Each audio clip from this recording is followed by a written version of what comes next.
Everybody's got a price, it's the $1 million man.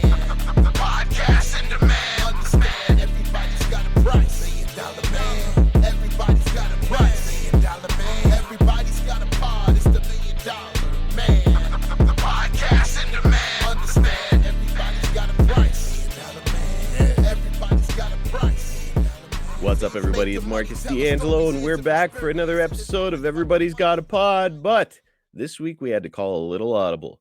Due to some unexpected travel, Ted and I were unable to record this week, but we are still committed to bringing everyone some exciting content. Those of you that follow us on YouTube know that every single Monday we release a YouTube exclusive video, which is a story you will not hear on the podcast. Well, today we've compiled a group of those videos to make a full episode and to show those of you who aren't subscribed there what you're missing out on.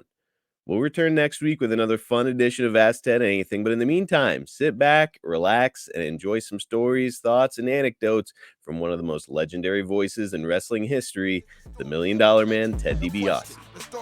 Fast forward, he actually, came on board with Vince as, I guess as a producer, and I don't know what else he was doing, if he was maybe trying to help book or whatever. I don't know, but I know that for him it didn't last long. It's kind of like it's kind of like when you're used to being the boss and telling everybody what to do, it's hard to be just one of the co-workers. The way I've heard it was that he came in to help. Essentially, he was going to oversee operations so Vince could focus on more of the business end of things. And so he started to come up with creative and help out there. But it wasn't long before Vince took out the eraser and started erasing a lot of his stuff and taking over. Basically, I think he told Bill, he said, I think he says, Bill, I know I could give you my company and you would do a hell of a job. It was almost like admitting that his ego wouldn't allow him to do it. He says, but I just can't do that. It's kind of like, it's like giving your company to somebody else and they get credit for what you're doing. Right. And basically Vince said, I can't do that. So Bill said sayonara. And it essentially spelled the end to Bill in professional wrestling. When I was a kid, this was now when I was living with my grandmother, and I lived with my grandmother from 2 to 5, and then we came back, and I can't remember why I was there again. I know my dad, Mike DiBiase, he and another guy were going to try to promote Arizona, kind of like make a territory out of it. Oh. And so I was back in Wilcox again. This is like third grade, I think sixth grade, part of that for fifth anyway. So I won, and of course this is a little town, Wilcox. Ford punt. I won the Ford punt, pass, and kick contest in my age group. All right. And so the first place prize was it looked like a letterman's jacket. When guys in sports, they get their jacket, with the big letter on it. Yeah, yeah. Well, I got my jacket, and it was Dallas Cowboys right there. That's when it started. That's when I became a Cowboy fan, and it never left me. And then I met, I know you know who he is, George South. Do you know who he is? Yes, sir. Enhancement talent for many years. Yeah, and he's got his own wrestling school, and he teaches guys, and he gets them to know the basics. So George would haul his ring. He lives in Charlotte, North Carolina. He would haul his ring everywhere to do these shows with me. And of course I made sure he got taken care of as well, him and his crew. And I know, and of course, and he didn't have to pay his guys much because they were just young guys learning the business. And so, anyway, one of the trips was out to some suburb of Dallas, and so we're leaving. George says, "Man, I just got to go by Cowboy Stadium because his whole house looks like the Dallas Cowboys, and I just got to go by there." So we go, we drive up to the parking lot, Cowboy Stadium and everything, and of course it's all locked down. There are, the only two cars in the parking lot are mine and his, and then one of the caretaker, he comes up to the fence from the other side, and then we just reassured him, and I told him, I said, "Sir," I said, we're not vandals or anything else. I told him who I was, and I said, "This guy right here, if there was ever a Dallas Cowboy fan, this is the guy. He could be the mascot for the team." He, just loves the Dallas Cowboys. And I said, "I do too, but not quite like George." And so he said, "Well, I wonder why I stayed late tonight. And now I know I'm supposed to let you guys." So he opens up the gate and lets us in. Wow. And he takes us on a personal tour of Cowboy Stadium. And let us, I got a picture of George standing right on the star in the middle of the field. Unbelievable. And I think he actually,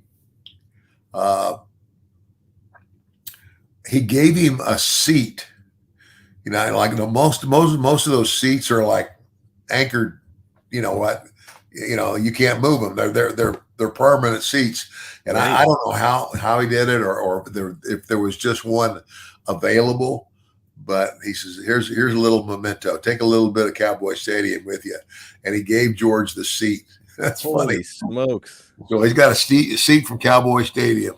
So, what year would that have been? Do you recall? Oh, gosh. Now, I could probably call George and find out, but, we might be able to use that material. I don't know. George might be a fun guest here on the podcast sometime. Oh, yeah, he might be. Yeah. We'll have to bring him on at some point. That sounds like a blast. Tully and I go all the way back to West Texas State. Tully Blanchard was the quarterback for the West Texas State Buffaloes while I was there. How about that? As a matter of fact, the first time I ever met Tully was when he came on board. I think he had tried to go somewhere else and it didn't work out. So I don't know how it got, but I think Terry Funk obviously helped because, Tully's dad was a booker out of San Antonio. So that's how Tully ended up at West Texas State. So again, here's two guys that both have fathers who were in the business, and one, Tully's dad was still, booking San Antonio. So, and Tully's a smart guy, and he was good, a good quarterback, but it's kind of like I was doing an interview because I was going to wrestling when I was back there not in Mid-South, working the Amarillo territory. Okay. Mm-hmm. And everybody knew, Teddy DiBiase and Tully Blanchard played football together at the same time at West Texas State. And I said, yeah, cutting the interview that I'm going to wrestle him, right? I said, yeah, Tully was a pretty good quarterback. But, he also had the record of, throwing the most interceptions. And it's just like, and it got him so bad that he actually tried to commit suicide, but somebody intercepted the bullet. But no, that is great. Yeah. Now, you were an offensive lineman at the time, right? Yeah, I was recruited as a defensive lineman, and I knew from the get-go, that college is where my football career would ended because I am I'm like, you might as call me Tortoise the Turtle because I am not fast.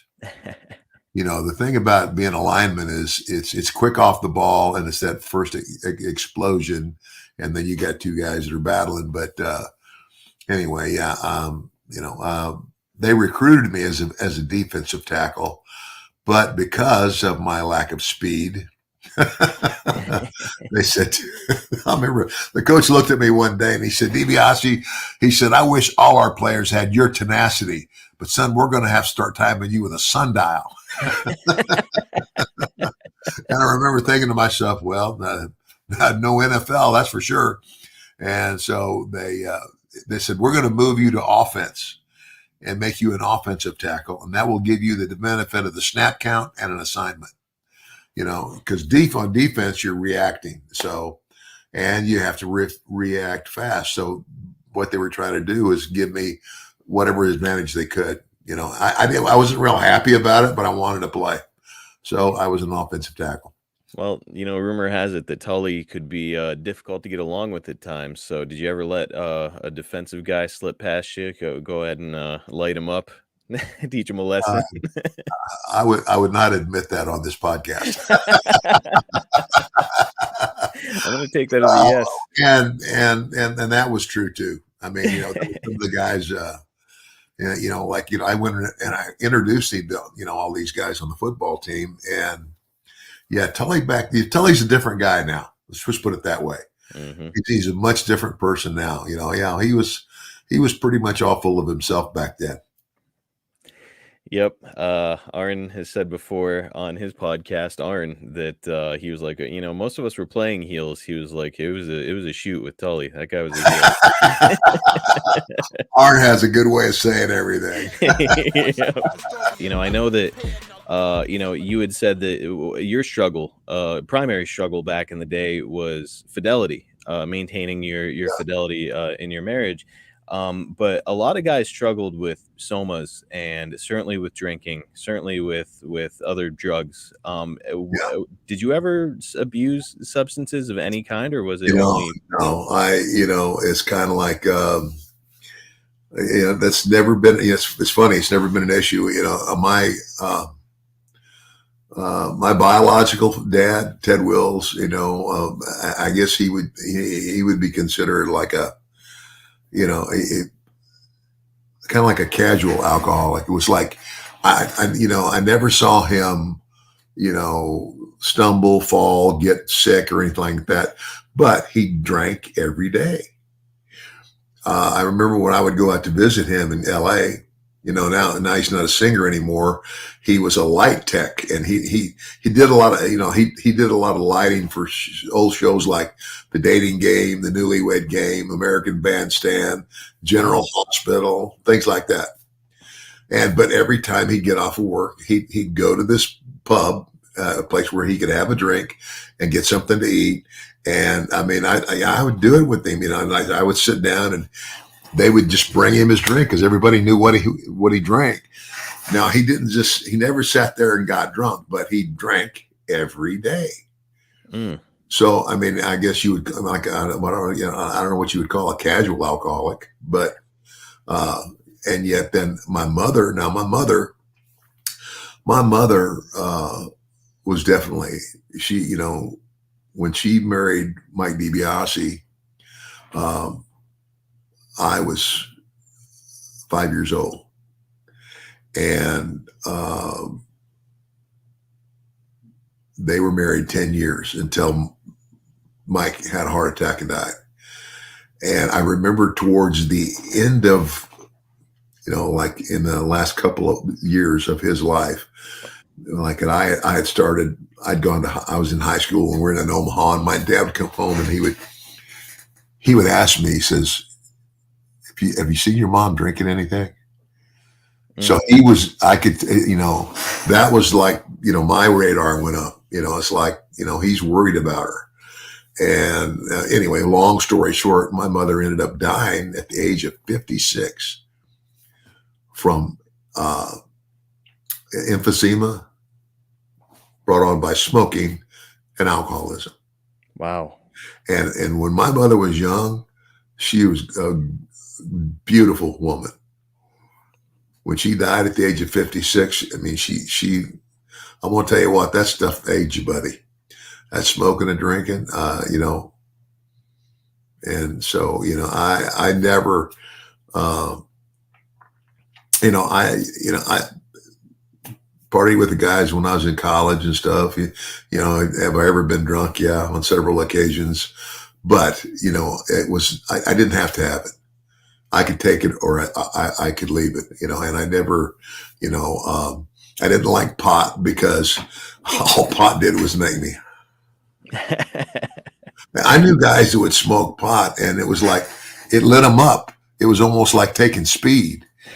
And there's another thing like speed or what would they call them back then? Truck drivers, bennies. Now I did that, but again, I didn't do it every day. It's like, if I knew where if I knew, okay, we've got this schedule, and like back when I was working for Watts, and you're gonna drive all the way to Tulsa, Oklahoma, wrestle, and then you're gonna drive all the way back to Shreveport. Well, it's 350 miles each way.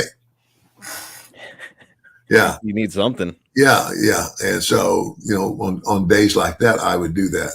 But by the grace of God, I never abused anything like that. Man, incredible, especially with the lifestyle that was out there on the road. Back when Sean and Marty Jannetty were a team, there's two guys who weren't good for each other. It's like to separate them, and again, when they did go their different ways, I guess the cream rose to the top, buddy. Yep. Sean took off and flew, buddy. I mean, I have so much respect for Sean's ability. It's diverting here a little bit, but I think that this is worth asking you. Jake has gone on record as saying, like, yep, both really great performers, Sean and Marty. But Jake felt that Marty was a better wrestler. He just didn't quite get the right creative or the right opportunities. Maybe kind of screwed himself with some of his antics. Where do you fall on that? And again, I would say that. Yeah, I agree with Jake, but I mean, I think Marty screwed himself. Mm-hmm. Yeah, I mean, just doing stupid stuff, and it's kind of like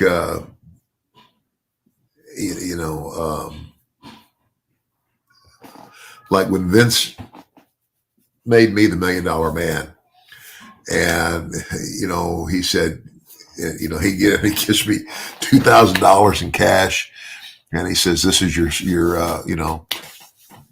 this is your slush fund." And I've already talked about the things that he wanted me to do publicly. Yep. Pick up everybody's tab and whatever, but you got to pick your spots and do it, and then he says, "Bring me the receipts and we will replenish the money." And he wrote all that off as marketing. Mm-hmm. And so, So he gave you the opportunity to fail there as well, though. When you're handing a professional wrestler all that money, it's like a guy like Marty Jannetty may have taken that money and said, like, "Yeah, I could really have some fun with this." Yeah. But you were responsible with it. Yes. Now, smart enough to be, yeah. Now, you agreed with Jake that Marty kind of screwed himself. Do you also agree with Jake that he's a better in-ring performer than Shawn Michaels? I'm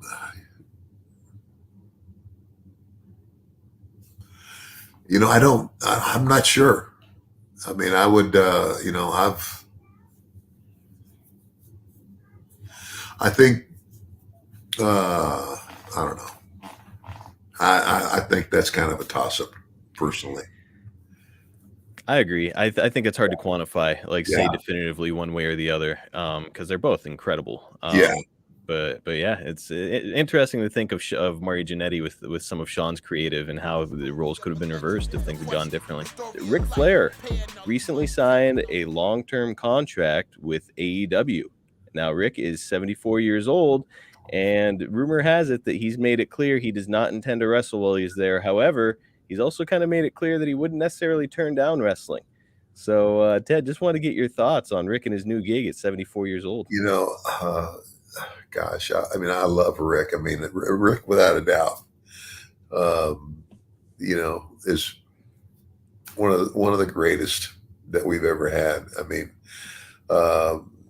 He could do anything in the ring, but he's also,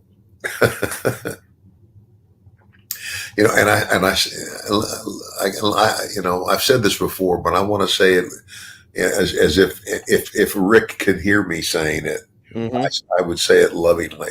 He's like the little boy who doesn't want to grow up. He never wants it to end. And I get that too. I understand. But man, it's like, your body's only going to last so long. I guess again, he is saying, you just told me that he is saying that he is not going to wrestle. Correct. Does not intend to wrestle. However, he would not necessarily turn it down. Yeah. Well, I would, and again,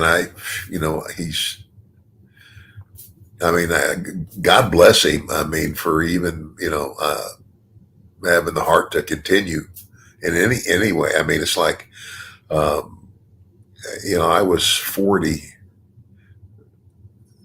That's 30 years ago when I physically stopped. I was right at 40, 90, in 93, early 94, and I was born in 54, so 30 years later, I'm still here by the grace of God. And, for the most part, I've had both my knees replaced. And so I don't have any trouble walking, and I have my lower back, and I'm having those kind of issues, but nothing's crept into my hands where I can't grip anything anymore and things like that. So I think by and large, for a guy that did wrestle for 20 years, I'm in pretty good shape. Well, I mean, you're saying you're still in pretty good shape, not too many bumps and bruises. Sounds like you're ready to make a comeback yourself.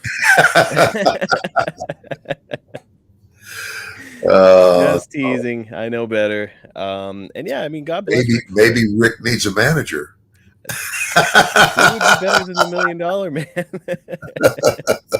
So hey, let's not rule it out, folks. But yeah, I just wanted to get your opinion on that, because it's like, man, that's pretty unprecedented stuff. We weren't seeing like Lou Thez come out of retirement and work in the WWF back in whatever the 80s or 90s. Yeah. But we've got Ric Flair out here still doing his thing. Hats off to the guy. It's awesome. I really sincerely, hats off to you, brother. If you can keep going, and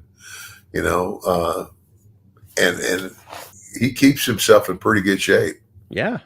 I mean, he's in the gym on a regular. I mean, he's in the gym more regularly than I am. That's for sure. It's kind of like my wife and I were just having this discussion. Because you get into a pattern of doing things, and it's kind of like miss one, okay, miss two, okay, you miss three, you stop going. And I had been doing very well with walking. My heart doctor said, he told me this, he says, Ted, you know what the one thing is that all of my old patients have in common? And he emphasized old. And I said, what's that? And he says, they all walk. In other words, keep moving. They all go out and walk. You get older. You don't have to go out and run a marathon. You don't have to run, but just keep moving. Terry said this, and Terry, he exhibited that through his work. He said, Teddy, this is what you need to have in your hand. Every time you climb that ring, say this. These people may think the last 3 or 4 matches were a show, but you want to make them believe that what they see you do is real. Mm. And I tried to live up to that, and it was, and I've heard that, it's kind of like, those first, 3 or 4 matches were they weren't real, but it was kind of like, this is, I'm over. I seriously overheard this conversation, and because of course I was, this is when I'm like in college, and nobody really knows who I am. But I can't remember who Terry had wrestled. And he said, but man, that last match, those guys were going for it. Man, that was real. I mean, they were, and once again, that was an attitude that carried over into my career, that I was going to, whatever I could do, it's kind of like we did an angle. They did an angle with me in Georgia. And when I first went to Georgia, I can't remember, the promoter was a guy named Jim Barnett. But he would hire a booker, and Ole Anderson had been the booker, and Ole, as I got there, he had just quit. And then they brought in another guy who was just terrible. I'm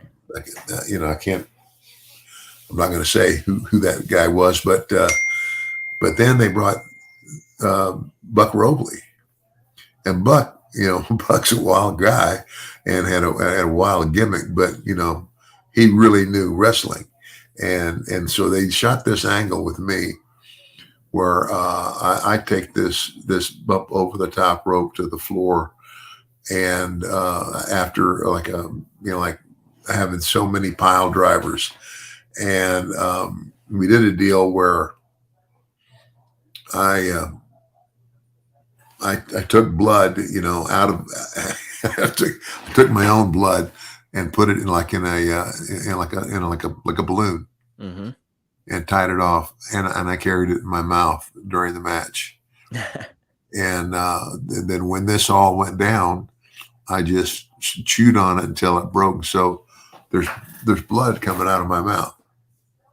Wow. And so they put me, the ambulance comes, puts me on a stretcher. They take me, I can't remember which hospital in Atlanta, but they take me to an Atlanta hospital. And I stayed in that hospital for 4 days, Marcus, and there wasn't a thing wrong with me. 4 days. It's kind of like, they kept x-raying me and whatever, and like they just kept saying we can't understand where that blood coming out of your mouth was from.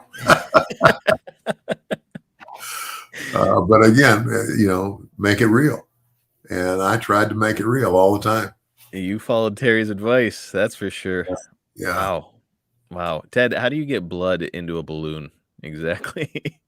Well, I mean, I guess you have to kind of draw it out of your arm somewhere, and then you would have to have somebody help you hold the balloon mouth. So you don't puncture the balloon. But yeah, interesting.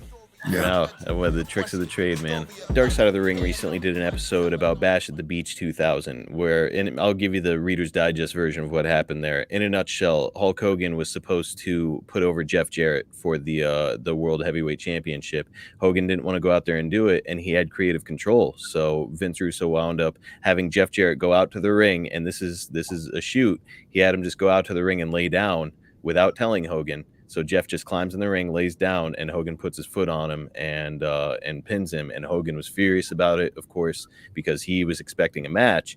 And so, it's met a lot of criticism online, like, oh, well, Hogan should have just done business, and, this creative control thing is ridiculous. But I don't know. In Hogan's instance, I think it's a little bit more understandable. It's a little bit less black and white. There's a lot of gray area there. We're not just talking about thousands of dollars. We're not just talking about hundreds of thousands of dollars. We're talking about millions of dollars tied up into Hulk Hogan and his persona. So when you're dealing with that kind of money and that kind of a situation, like, you probably are going to be very, very protective of yourself and when you lose and how you lose, right? Right. I agree totally. I mean, I like Jeff, but you know what?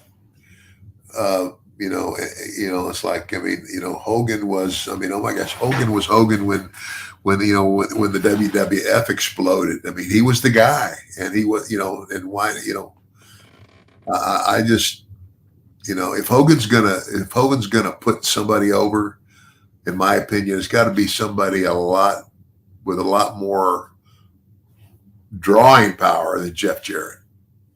I can't remember, Jeff's stature at the time. Whether he was a real big deal or not. He was a main eventer at the time for sure. I think that he had already won the world championship by this time himself in WCW. So the concept for the match was, in a nutshell, something like, well, that again. You add that he'd already been world champion. Mm-hmm.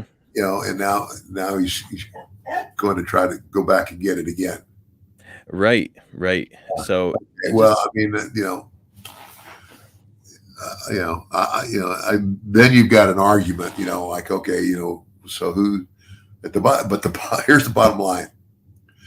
Who's going to draw you more money? Mm-hmm.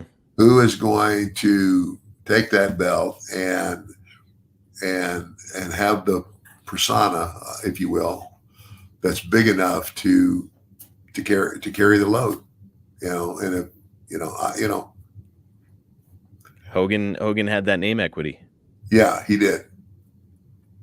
So yeah, just interesting. And again, I mean, even Hulk will tell you, Hulk's not a great wrestler, and he's not a great ring technician. He had this unbelievable gimmick. He had the look. He was good on the microphone, and he wrestled a big man's style of match, kind of like Andre. That's exactly it. And I kept meaning to bring that up to you because it was causing this big stir on the internet here a few weeks ago whenever this Dark Side of the Ring episode came up. And I was like, I wonder how Ted feels about this creative control situation with Hogan and, the idea of refusing to put somebody over despite it being what's booked, Yeah, well, I mean, and, the whole creative control thing. I mean, that's the thing that, I get, you can see where somebody might want to do that, but it's almost like telling a producer, I'm going to only do what you want me to do as long as I agree with it. Mm-hmm. Well, go tell a movie producer that. Never work. No, so that creative control thing was, I don't know if it was a smart move to make.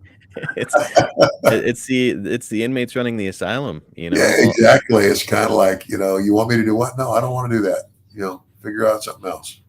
Jeff's father. I work on Jeff's podcast as well, and his father had this quote. Did you ever meet Jerry Jarrett? No, I don't. I think I did. Jerry had this perspective on wrestling. He said, as soon as you start guaranteeing money to these professional wrestlers, you're going to lose all the leverage that you have, because now all of a sudden it's not incentive based. Where if you go out there and do what I say and do it well, you'll make more money. That stopped existing whenever guaranteed contracts came into play. Now you add something like creative control, and man, you're talking about some very weird, sticky ground. Yeah. It's like it takes all your power away. Yep. Yeah. All of a sudden, the boys have the right to say, "Yeah, I know that's what you want me to do, and you pay me, but I'm not doing it," and you have no recourse. Yeah. Somebody that fans are really, really getting behind now is LA Knight, a guy that you worked with quite a lot. He's a star on the rise. I don't think his star has ever been shining any brighter than it is right now. Ted, have you seen any of what's going on with him recently? I haven't, but I've been hearing about it. But yeah, it's like he was the heel, and when I was down there at the developmental center, when he was doing that thing with Cameron Grimes. Yes. And he was great. Yeah. I mean, at that point, Ted, it's projecting a little bit because it's, a couple of years before he even made it to the main roster. But at that point, did you see like, okay, I could see this guy like main event WrestleMania level? Well, I don't know if I could have said that, but I know that, based on where he was, I mean, he's still in the developmental program, hasn't really been out in front of crowd after crowd after crowd after crowd. But based on what I did see, yeah, I thought, if there's ever a guy that's going to have an opportunity to make it, he will. So Yeah, and it seems he has. he certainly has. Now, I don't know either if he's going to end up being a WrestleMania main eventer or anything like that, but like the guy has captivated audiences. He's got his new catchphrase, which is pretty simple. It's just yeah. And it works. Fans have really gotten behind it. I think some people are calling it the yeah movement. So hey, Yeah. look, if you can get people behind you, This is like, yeah, right? like so if somebody's saying something to him or if he's cutting a promo, he'll just go yeah, and yeah, fans have gotten behind it. Hey, I can't remember who I was telling. I said, look, I did all these things in wrestling. 12 years or more of wrestling behind me. Like I started in 75 and I went to work for Vince in 87. So 75, 80, like I was 12 years into the business and I had done all these things. And now I become this character, the $1 Million Man.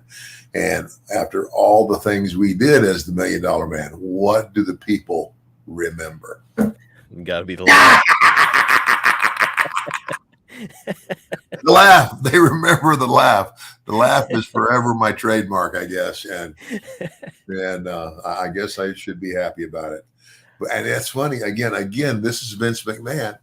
And the way that happened, I was, we used to do all of our interviews like at TV for the towns that were immediately coming up, like for the next 3 weeks. And so I was doing an interview with Gene Okerlund, and I at the end of it, I just happened to cock my head back and laugh like that. Mm-hmm. Vince was walking by, and he heard it, and he stuck his head in the door, and he goes, "That's my $1 Million Man, and I want to hear that laugh at the end of everything you ever do." So. I guess funny?